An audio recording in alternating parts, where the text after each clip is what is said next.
Hello বন্ধুরা, good morning. তোমরা সবাই কেমন আছো? আশা করি খুব খুব খুব ভালো আছো। আমরাও খুব ভালো আছি। মিঠু মিন্টুর পরিবার থেকে তোমাদের সবাইকে অনেক অনেক ভালোবাসা। তো বন্ধুরা, চলে আসলাম নতুন একটা দিন নিয়ে, নতুন একটা ভিডিও নিয়ে। তো বন্ধুরা, সকালে চা খাওয়া হয়ে গেছে, তারপরে চলে আসলাম রান্নাঘরে রান্নাবান্না করতে। দেখো, ডিমের ঝোল করে নিয়েছি। সকাল সকাল করলাম ডিমের ঝোল, তারপরে আনলো পিন্টুদা মাছ, এনে বলছি আজকেই মাছ রান্না করো। তো ভাবলাম ঠিক আছে, চলো মাছ রান্না করি, আর ডিমের ঝোলটা রেখে দেবো, রাত্রেবেলা হয়ে যাবে। এনেছে হচ্ছে ইলিশ মাছ। আর দেখো, এই যে সব মাছই রান্না করে ফেলছি। সর্ষে পোস্ত দিয়ে করব, আর জিরে দিয়ে, সর্ষে পোস্ত জিরে সব একসাথে বেটে করব হচ্ছে ইলিশ মাছের মানে ভাপা। তো যাই হোক, বন্ধুরা চলো, আর মাথার কাঁটাটা, সাইডের কাঁটাটা দিয়ে করছি হচ্ছে চাল কুমড়ো ঘন্ট। তো এই যে দেখো, একটা চাল কুমড়ো ছিল, কালকে রাতে আমি কেটে রেখেছিলাম। এমনি ভেবেছিলাম যে মুগ ডাল ছিটিয়ে রান্না করব। তারপরে ভাবলাম যে পিন্টুদা যেহেতু ইলিশ মাছ এনেছে, তো চলো তাহলে ইলিশ মাছের মাথা দিয়েই খাওয়া যাক। চাল কুমড়ো ঘন্ট খেতে ভালোই লাগে ইলিশ মাছের মাথা দিয়ে। সেই জন্য ইলিশ মাছের মাথাটা ভেজে টেজে চাল কুমড়ো ঘন্টটা করে নিলাম। তারপরে দেখো, এই যে সর্ষের তেল কড়াইতে দিয়ে দিয়েছি, আর এখানে দেখো জিরে, পোস্ত, মানে হলুদ সর্ষে, কালো সর্ষে, সমস্ত কিছু, কাঁচা লঙ্কা, একটু নুন সামান্য, একটু হলুদ দিয়ে ভালো করে পেস্ট করে নিয়েছি। নিয়ে এবার তেলের মধ্যে একটু কালো জিরে দিয়েছি। কালো জিরে দিয়ে দেখো মশলাটা দিয়ে দিয়েছি। এর মধ্যে সামান্য লঙ্কার গুঁড়ো, একটু মিষ্টি, নুন সব কিছু দিয়ে এবার ভালো করে এটা কষাচ্ছি। কষিয়ে তারপরে জল দিয়ে দেবো, জলটা ফুটে যাবে, তারপরে গিয়ে মাছগুলো ফেলবো, কেননা ইলিশ মাছ তো নরম হয়। এখন যদি ইলিশ মাছটা দিয়ে দিই, মানে মাছটা বেশি গলে যাবে, সিদ্ধ হয়ে যাবে। সেই জন্য ভাবলাম জলটা ফুটিয়ে পানসা ভাবটা কাটিয়ে তারপরে মাছগুলো ছাড়বো। এই যে দেখো, ভালো করে মাছটা ধুয়ে নিয়েছি। আর এদিকে আমার ভাত হয়ে এসছে। তো বন্ধুরা, আজকে ভাত খাওয়া হবে ইলিশ মাছের ঝোল দিয়ে, সর্ষে পোস্ত বাটা দিয়ে, জিরে বাটা দিয়ে ইলিশ মাছের ঝোল, মানে ইলিশ মাছ ভাপে বলো, ঝোল বলো, ঝাল বলো, যাই বলো না কেন, এই আর কি। তো ভাবলাম যে আজকে ইলিশ মাছ সর্ষে পোস্ত দিয়ে করি, এরপরে যেদিন আনবে সেদিন আবার বেগুন দিয়ে করব, তারপরে আবার যখন আনবে তারপরে আবার অন্য রকমভাবে খাবো। এক একদিন এক এক রকমভাবে খাবো। তো এখান থেকে 2-1 পিস মাছ রেখে দিলেও পারতাম। তারপর ভাবলাম যে না, 2-1 পিস মাছ মানে 3-4 পিস মাছ রান্না করলে না অতটা ভালো সেন্ট ওঠে না। সেই জন্য ভাবলাম একেবারেই করে রাখি, যা আজকে খাবো খাবো, আর যা বাদবাকি থাকবে কালকে হয়ে যাবে। এদিকে আমার ভাত হয়ে গেছে, এদিকে মাছের ঝোল হয়ে গেছে, কটা কাঁচা লঙ্কা ফেলে দিয়েছি। মাছের ঝোলটা একটু পাতলা করেছি, মেয়ে বললো একটু ঝোল ঝোল করবে, সেই জন্য একটু ঝোল ঝোল করেছি। আর তাছাড়া একটু রিচ কম করেছি, একটু পাতলা পাতলাই করেছি, এই আর কি।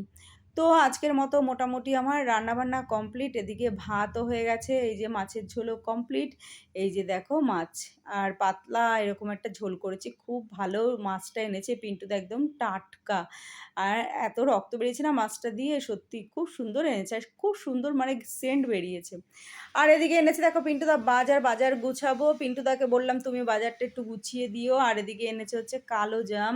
তো দেখো, এই যে কালো জাম আমি খেতে ভালোবাসি, সেই জন্য কালো জাম নিয়ে এসছে। আজকে একটু কমে পেয়েছে, 250 কালো জাম নিয়ে এসছে। কত বললো, 50 টাকা না কত দিয়ে এনেছে। তো যাই হোক, কালো জামটা এখন আমি ধোবো, ধুয়ে তারপরে বক্সে করেই আর কি ফ্রিজে রেখে দেবো, যখন খাবো তখন বের করব। তো বন্ধুরা, চলো এখন সাইডে রাখি, পরে আমি ধুয়ে নেব।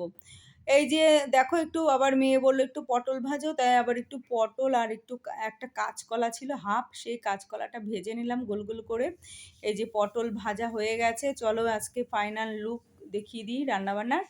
এই যে কলা ভাজা আর পটল ভাজা, আর এই যে হচ্ছে ইলিশ মাছের মাথা দিয়ে চাল কুমড়ো ঘন্ট।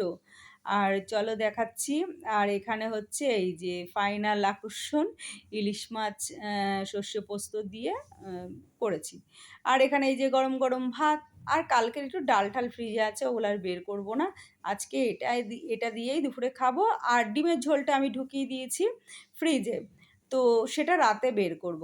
তো বন্ধুরা চলো, গুড ইভিনিং। চলে আসলাম একদম সন্ধেবেলায়, গিয়েছিলাম হাঁটতে, হাঁটতে গিয়ে দেখো কি এনেছি, লম্বা লম্বা আম নিয়ে এসেছি। কি আম এটা আমি নাম জানি না, বড় বড় ল্যাংড়া আমের মতো।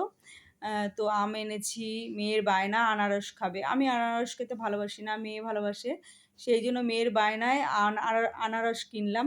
আমটা কিনলাম ৭০ টাকা দিয়ে, আনারস কিনলাম ৭০ টাকা দিয়ে, কাঁঠাল কিনলাম ১০০ টাকা দিয়ে। ১০০ টাকা চেয়েছে, তার থেকে আবার ২০ টাকা কম করেছি, ৮০ টাকা দিয়ে। তো চলো এই হয়েছে আজকের বাজার। আমের খুব দাম এখন, আমের গায়ে এখন খুব জ্বর। তো যাই হোক বন্ধুরা, তো চলো এই কাঁঠালটা আজকে ভাঙবো, পাকা কাঁঠাল।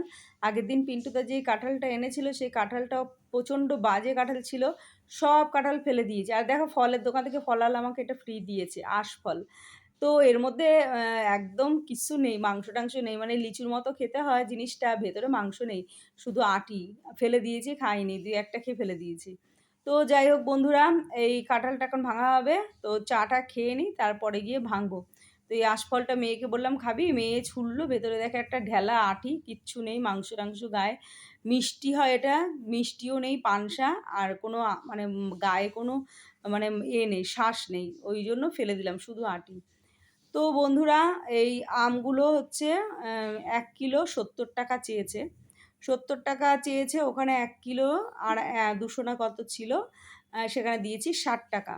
কাঁঠালটা চেয়েছে হচ্ছে ১০০ টাকা, দরদাম করে ৮০ টাকা দিলাম। আর আনারসটা ৭০ টাকা চেয়েছে, ৬০ টাকা দিয়েছি। তো বন্ধুরা দেখো, একটা গামছা কিনে নিয়ে এসেছি ১৬০ টাকা দিয়ে। আমার গামছা রয়েছে ঘরে প্রচুর, কিন্তু একদম পিওর সুতির গামছা নেই। দোকানে গিয়ে একদম দোকান থেকে, বড় দোকান থেকে গামছা কিনে নিয়ে এসেছি। আমি বলছি একদম ভালো পিওর সুতির গামছা দেবে, ২০০ কত টাকার একটা ছিল, ওটা আরও ভালো।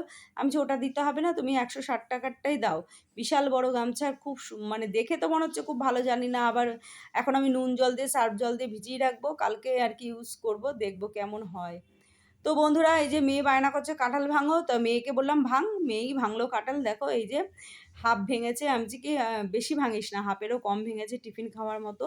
আর এটা রেখে দেবো এখন, ঠাকুর ঘরে নিয়ে রেখে দেবো, কালকে ভাঙবো। তো চলো আজকের মতো ভিডিওটা এখানে